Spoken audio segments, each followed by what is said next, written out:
Polda Jawa Barat bersama Pangdam 3 Siliwangi menjenguk korban ledakan bom bunuh diri di Rumah Sakit Pelabuhan Cirebon. Kebanyakan kondisi mereka sudah membaik, di antaranya Kasat Intelkam AKP Singgi dan Kasat Lantas AKP Kurnia. Kapolda juga melihat kondisi Kapolresta Cirebon AKBP Heru Koco yang masih kritis di ruang ICU Rumah Sakit Pertamina. AKBP Heru Koco sendiri masih menjalani proses operasi untuk pengangkatan serpihan benda tajam dari ledakan bom tersebut.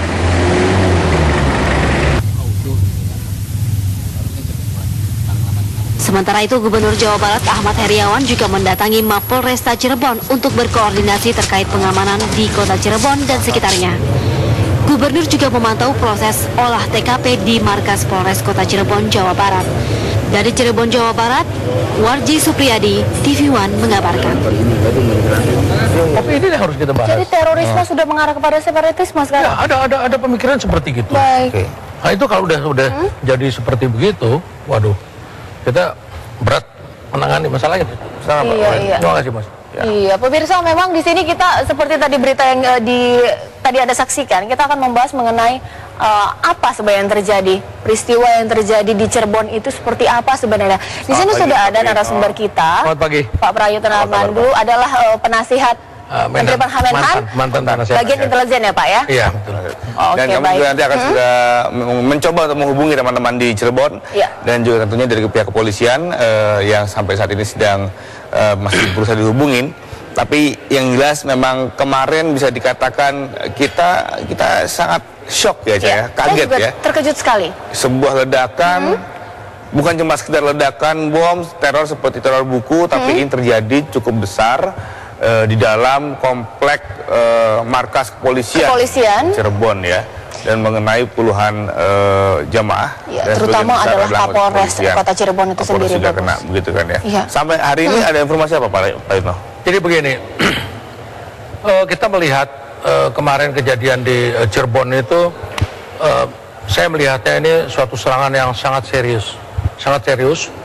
Kenapa? Karena ini bom bunuh diri.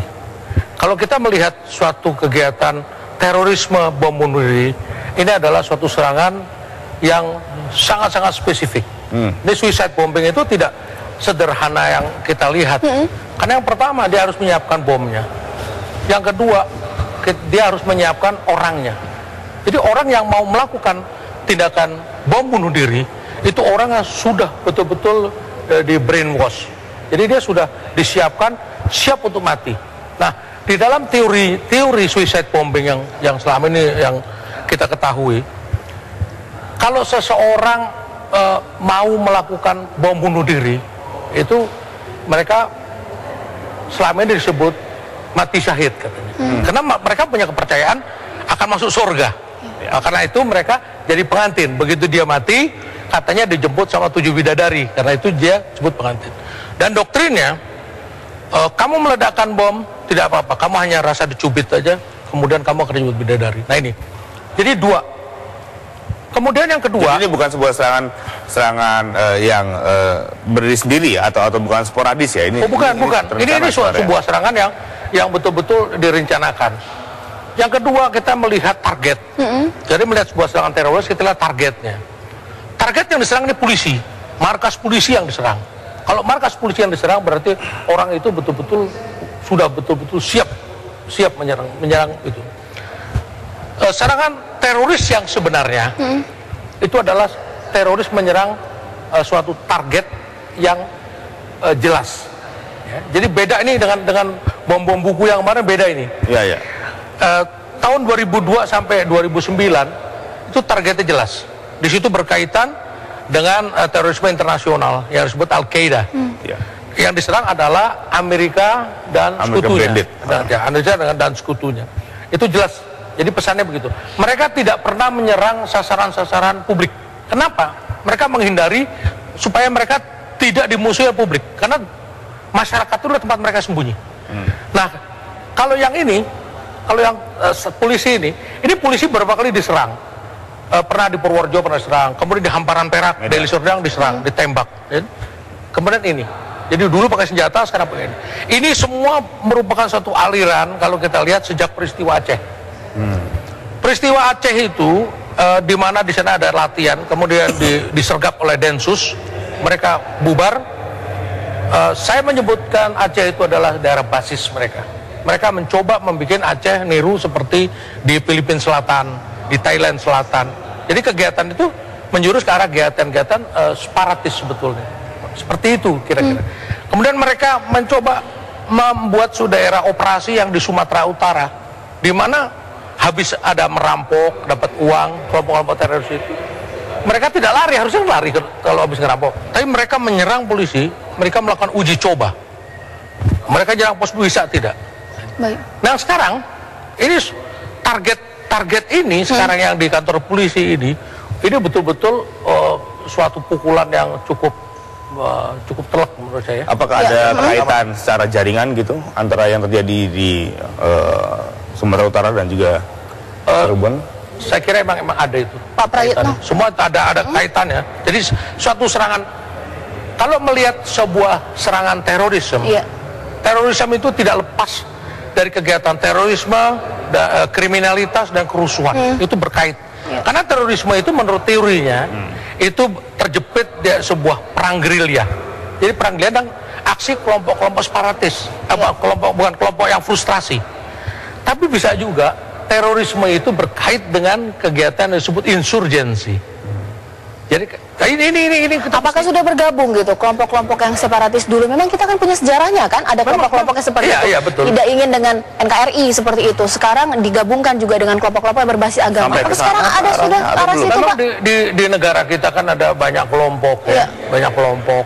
Itu kelompok-kelompok yang kita sebut radikal. Kelompok-kelompok yang memang menggunakan cara-cara radikal. Mereka yang dulu pernah berangkat ke Afghanistan, ke arah Filipina. Kemudian ada kelompok-kelompok yang anti pemerintah. Kita lihat aja banyak kan mau menjatuhkan pemerintah. Terorisme itu dalam teorinya itu tujuannya untuk merusak sistem ekonomi, sistem politik dan sistem sosial di masyarakat. Ini yang mereka serang ini. Untuk apa? Untuk mengganti struktur. Jadi mereka mengganti struktur. Jadi terorisme, gerilya, kemudian insurgensi itu rapat sekali. Berarti ini agak beda dengan teror yang selama ini kita tahu ya, bahwa mereka menyerang katakanlah lambang-lambang Amerika, sekarang lambang-lambang negara diserang. Bahkan kemarin juga sempat publik yang diserang. Artinya apakah ini menunjukkan ada banyak kelompok yang bermain, dalam artian ada banyak kelompok yang berusaha untuk melakukan serangan, atau masih satu kelompok besar? Tapi kita akan break dulu Pak sebelum jawab ya Pak. Kita akan break dulu.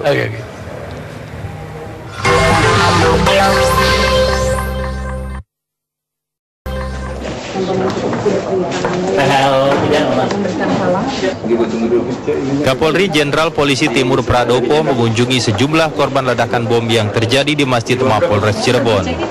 Kapolri memantau langsung penanganan medis yang dilakukan di pihak rumah sakit, termasuk melihat kondisi Kapolres Cirebon AKBP Heru Koco yang terluka terkena serpihan bom.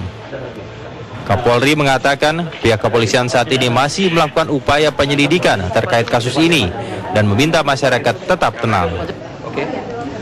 Semua masih dalam proses penyelidikan, olah TKP, kemudian termasuk ada satu yang diduga tersangka, korban meninggal dunia atau tersangka meninggal dunia sekarang sedang dalam perjalanan ke Kramat Jati. Lantas bagaimana Pak kondisi korban yang dapat dipantas? Dari yang sudah saya tengok semuanya dalam kondisi optimal dan penanganan medis yang sangat baik di wilayah Cirebon ini. Mudah-mudahan semuanya bisa tertangani dengan baik ya dan sehat.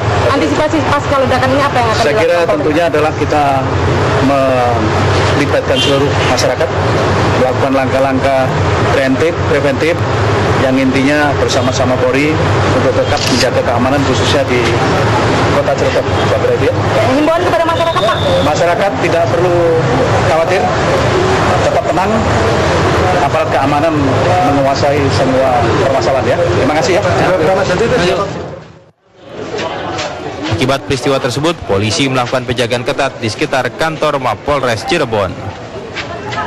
Dari Cirebon, Jawa Barat, Otong Susilo, TV One mengabarkan. Jadi menarik saya, kalau kita perhatikan kembali